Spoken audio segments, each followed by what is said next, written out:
మైదా పిండి యూజ్ చేయకుండా పునుగులు క్రిస్పీగా అండ్ హెల్తీగా ఎలా ప్రిపేర్ చేసుకోవాలి వాళ్ళ వీడియోలో చూసేద్దాం. ముందుగా మినప్పప్పుని 5 అవర్స్ నానబెట్టేసుకొని 5 అవర్స్ తర్వాత బాగా క్లీన్ చేసి ఫైన్ పేస్ట్లా గ్రైండ్ చేసుకోవాలి.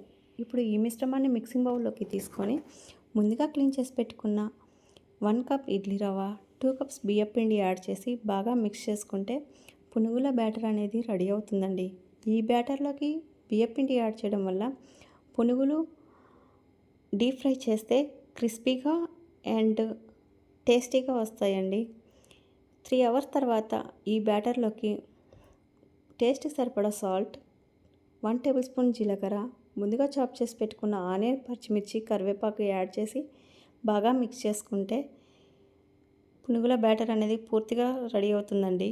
ఇప్పుడు డీప్ ఫ్రైకి సరిపడా ఆయిల్ పెట్టేసి ఆయిల్ హీట్ అయ్యాక ఈ బ్యాటర్ని చిన్న చిన్న బాల్స్లా వేసి డీప్ ఫ్రై చేసుకుంటే ఎంతో రుచికరమైన పునుగులు రెడీ అండి.